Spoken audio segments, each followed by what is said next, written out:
Paige, growing up in Minnesota, I'm just curious how familiar or aware of the South Dakota State program you are or have been. Well, growing up, I've always known they were a very successful team, especially in their conference, and then they've made a couple like tourney runs where they've gotten a couple wins. They're always great. They're very disciplined, well coached. They have a great offensive tempo, and they're very disciplined in their sets and what they want to run. Very well fundamentally, and they're just consistent in the way that they play and their style of play. So they've always been a team that's been great, especially in the Midwest growing up. Andrew Holden, Brookings Register. Aubrey Brooklyn-Meyer, she's been great all season, had a good game last night. Just what do you think about that matchup and going up against her? Obviously, like, she's a great player, and I think that our team is just going to do the best to defend her and just follow our game plan for the win.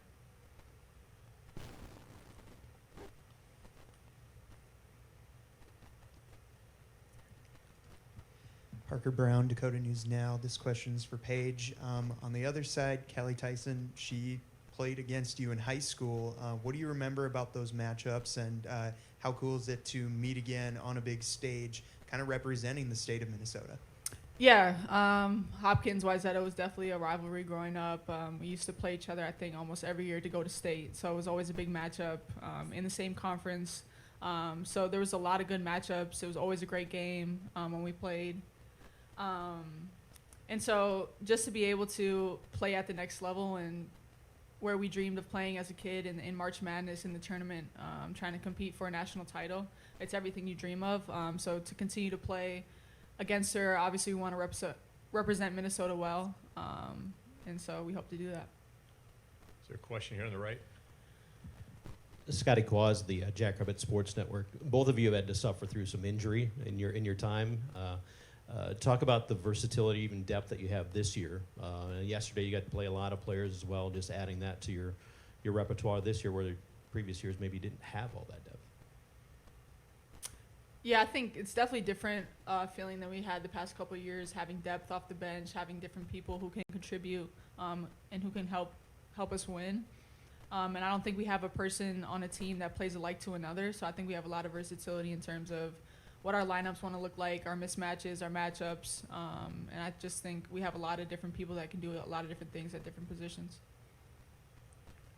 Same. I think the difference between this year and last year is, like, we have depth, and we have a lot of great players. So everyone just sticks and plays their role, and I think we do a great job of that as a team. Any other questions? We'll go back to Matt here on the left.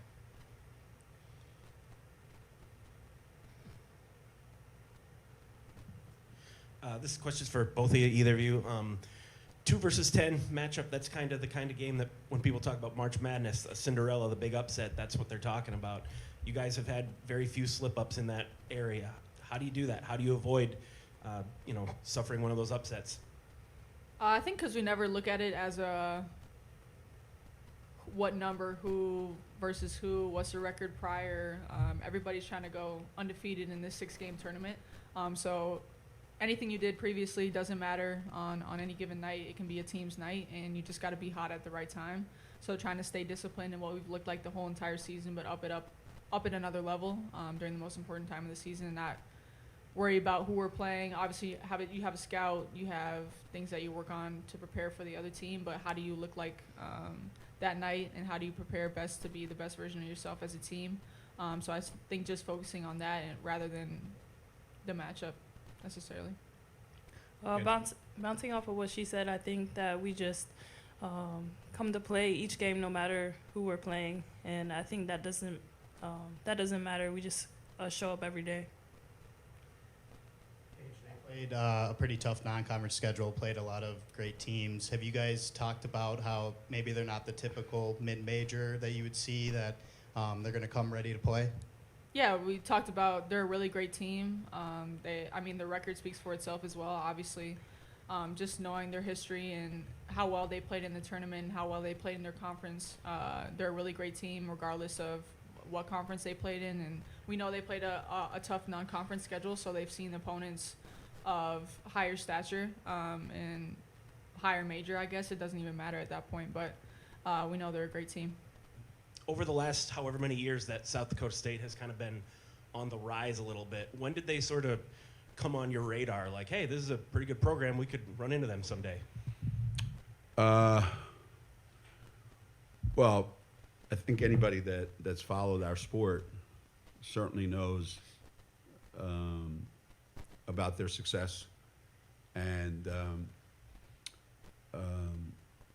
for me, it was as they getting better and then beating teams that common sense would tell you, well, they're the underdog, but they would always win. And then it really hit home when they invited us to come play in their tournament, and I said, no way in hell am I coming up there. So I think everybody in women's basketball, and me personally, I have so much respect for them and the way they do it and the consistency that they do it. That's I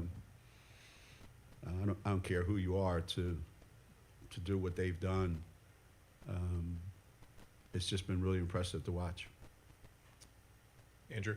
Andrew Holton, Bergen's Register. Specifically this year's team, now that you've maybe had a chance to watch them a little bit, just what do you think they do well, and what do you think, maybe they could give you guys some problems tomorrow night? The thing that when you look at your bracket, I don't know how other coaches are, but I look at the bracket and I go, okay, I don't want to see anybody in our bracket that kind of reminds me of us a little bit, right? I want somebody that has no idea how we play or what we're trying to do, and that their style of play is completely different than ours.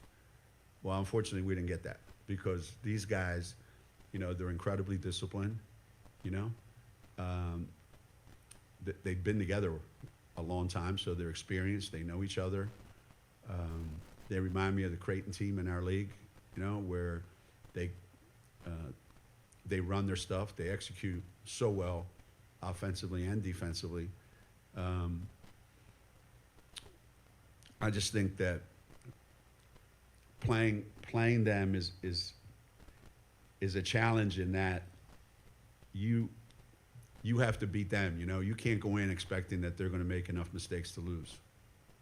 And teams like that are dangerous in the NCAA tournament.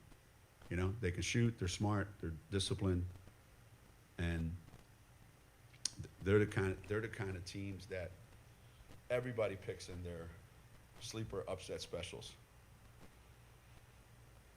Yeah, so I'm not exactly pumped up about this, as you can tell. We'll go to Jim, front row right. Look, last year you had almost all your starters averaging 30 minutes a game. This year, not so much. I know some of that's you're up big in conference or something, you pull them out. But how much does it help in practice to maybe not have to wear players out and to help you change things if things aren't going the way you want? You have some more options to bring off the bench. I've gotten so used to not having a full complement of players that I've forgotten that coaching is hard. A lot of coaches have to make decisions on what's my lineup going to look like. I haven't had to make that decision in 4 years. I haven't had that sub in 4 years. So I haven't had any pissed off players in 4 years. Everybody plays 40 minutes and they all love life. So finding a right balance between getting players a lot of minutes, getting enough people in the rotation. I think we've managed to do a really good job with that. Practices haven't changed much at all. They're still the same. But we're fortunate that we have 2 kids coming off the bench that started 35 or 33 or 35 games last year, and that's a luxury that not a lot of teams have. To have 2 kids who started in the Final Four game last year coming off the bench for us. So it's benefited us. Less minutes means that when you are out there, you can be out there and you're fresher, and you can do more. You don't have to pace yourself. We can change the game if need be. Yeah, so it's, for me, it's been pleasant to a point. Go, Jim. They've been talking about expanding the NCAA tournament, but you look at the scores, I mean, notwithstanding South Dakota State yesterday, a lot of 20, 30, 40-point games. What are your thoughts? Should they stay where they are, or do they need to add more teams? Expanding the tournament? Yeah, I mean, who doesn't look forward to March to watching 6 more teams, 4-12 in their league, playing for the national championship? I mean, I don't know how I would get through the winter if I didn't have the opportunity to look forward to that. So I think the national championship tournament should be for teams that have an outstanding regular season, and they get rewarded for doing that. How many of those teams should there be in the tournament? You know, I've lived through 32, 48, 6, and every time you want to expand, somebody is jumping up and down going, yeah, that'll get us in. And you've got other people that this is bad for the sport. It always ends up turning out okay. You know, I can't imagine going back to 48 now, right? Adding 4 more and we got it to 68. That's a terrible idea. Well, it's not that bad an idea now. But there comes a point where it's just enough's enough. Now, I understand there's people out there say, well, it'll be more games, more revenue, more money. Yeah, that's great as far as that's concerned. I just don't know that that's eventually going to help the teams that make the NCAA tournament exciting. The Cinderellas, the upsets, where's that team from? You know, that's what's made the NCAA tournament what it is. Unfortunately, we don't have enough of that yet in women's basketball. I think you're going to see more really good second round games than you used to.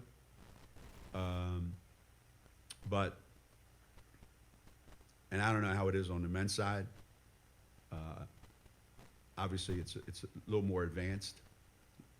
They're way ahead of us in terms of how long they've been doing it. But as a general rule, if you're going to keep letting teams with losing records in their league into the tournament, then adding these teams would just mean there's been more of them. And I'm not really excited about watching any of that.